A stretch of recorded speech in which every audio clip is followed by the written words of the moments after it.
Hi there, and welcome to Work Smarter, Not Harder. This is time management training for your personal and your professional productivity.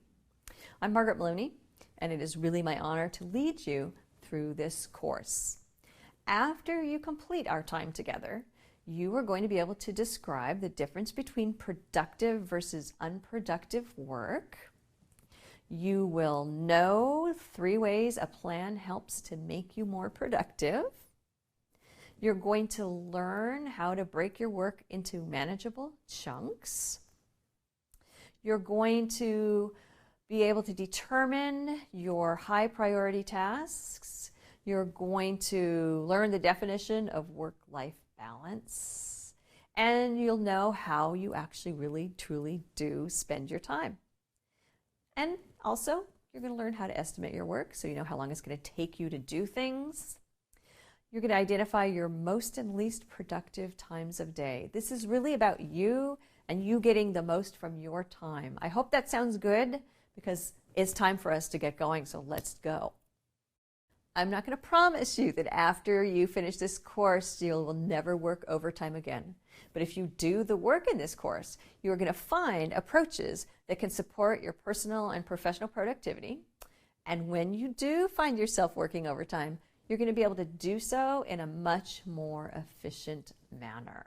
Wouldn't that be nice? Have you ever had a day when you were absolutely busy from the minute you woke up until the minute you fell into bed and fell asleep? And at the end of this super busy day, do you know what you did? Or was it one of those days where you worked hard all day, you're tired, but you're not exactly sure where your time went? Well, if you worked all day long and you're not 100% certain of where your time went, you might have been engaged in unproductive work. Sorry to tell you. How can there even be such a thing as unproductive work? Isn't all work good? Another phrase or term for unproductive work could also be busy work. You were doing something, you weren't lounging, but you weren't completing the work that was really going to further your goals right at that time. You weren't completing the work that really needed to be completed right at that time. Sometimes this means you get distracted by something that is work-related, but not related to the task at hand.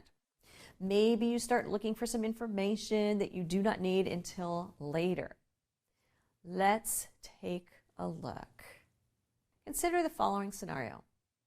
It's noon on a Friday afternoon, and Sam plans to leave the office at 5 p.m. Before Sam leaves, he needs to complete a report for his boss. The report's going to take 2 hours. It's due at 3 p.m. He needs to write a status report. That's due at 5 p.m. and will take 30 minutes. He also wants to go through some emails he's been saving and make sure that he has addressed them appropriately. He's not sure how long that is going to take. So Sam goes to lunch and returns at 1 p.m. He begins to go through his emails. And he reads an email from a coworker asking him to research some sales numbers. The email says, "Sam, when you have time, would you look these numbers for me? They don't balance, and I need to discuss them with our vice president next Thursday." Sam begins to look at the sales numbers. The numbers don't make sense, and he doesn't know where the numbers came from. So he begins to look through sales reports from the past 6 months in hopes of deciphering how these numbers were created. And he works very hard, tracing each month into the next, looking to see if he can find any errors or miscalculations. The phone rings, and Sam picks it up. And as he does, he notices that it's 4 p.m., and his boss is calling him about the report that was due at 3 p.m. Sam had become so engrossed in researching the sales numbers that he had not even started the report yet, nor had he started his status report. Oops. Sam had engaged in some unproductive work. Sam didn't need to look up the numbers yet. That is work that he could have completed next week. Remember, the email said next Thursday. He became distracted and he didn't work on his true priorities for the day. Now, Sam's probably staying late. How would you have prioritized Sam's Friday afternoon? Perhaps Sam could have arranged his Friday afternoon like this. Okay, number 1, create the report for his boss. Number 2, create a status report for his boss. Number 3, go through emails and respond or prioritize actions from those emails. Something that would have made Sam's life easier is if he had a plan. So if Sam had created a plan to get through his Friday afternoon, and if he had stuck to his plan, he probably wouldn't be working overtime on a Friday evening. Let's think of some ways that the plan would have been helpful for Sam. Well, the plan would have shown what to do and in what order to do it. It would have shown when something was due, and it would help him to assess any new requests as they came in. And then this last thing I'm going to tell you sounds weird, but the plan would help Sam change his plans. That sounds kind of crazy. How is it that a plan helps you change your plans? Change is going to come. And when it does, it's good to be able to look at your original plan and see what was going to happen. And that way you can understand what will happen to the rest of the work now that you've been asked to make a change. Let's go back to Sam and now take a look at how this might work out for him. Sam's plan for Friday afternoon, from 1 to 3, he was going to complete the report. 3:15 to 3:45, finish the status report. From 4 to 4:45, go through emails and respond or prioritize actions from those emails. With this plan, Sam would have completed his work in the right order and at the right time. He would have handed things in on time, and he would have been able to go home on time, which would be nice on a Friday. And when he encountered the request from his coworker about the sales reports, Sam would already have taken care of his most important work for the afternoon. At that point, he could have decided whether he wanted to, get into that research of those sales numbers or finish going through emails and carve out some time to go through the sales reports on Monday. Let's say that Sam's boss calls him at 1:30 on Friday and says, "Sam, I need your status report early. I need to go give the status to our vice president at 3:30. Now what should Sam do? Well, Sam knows, because he has a plan, that it'll take him an hour and a half to finish the report and that it's due at 3. And if he does this, he might complete his status report exactly at 3:30 if he transitions right to the status report without taking a break. So what do you think he should do? One approach would be for Sam to put the report on hold and transition to his status. He could complete the status at approximately 2 p.m. Maybe he should say 2:15 just to be safe, and then he could resume the report.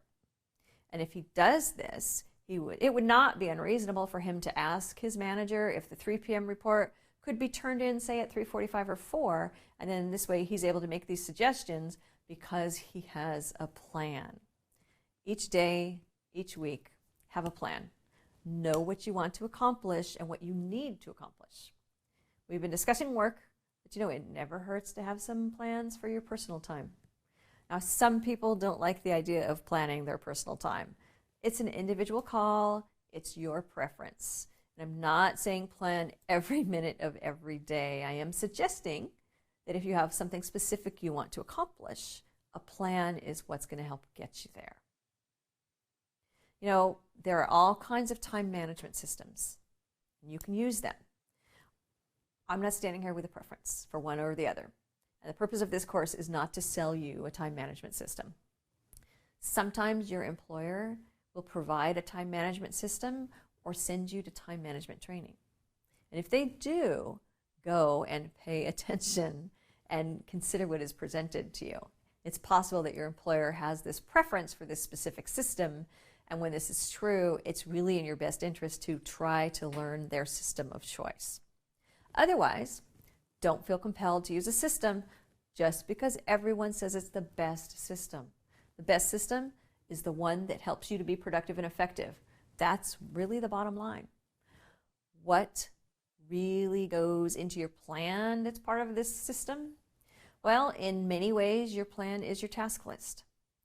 But rather than just write down things to do, you want to organize them. You want to organize them by priority, due date, steps that need to be taken, start date, who is it for, how long is it going to take, what information, what do you need, and that's what's going to help you stay on plan. In your sample work plan, you might have something like priority, the item, a description of what it is you're doing, a due date, the name of who it's for, the steps that have to be taken, an estimate of how long, and when you're going to get it started. And that right there could be your work plan. And you could create a table and a quick template and use it and test it and see what works for you and what doesn't work for you.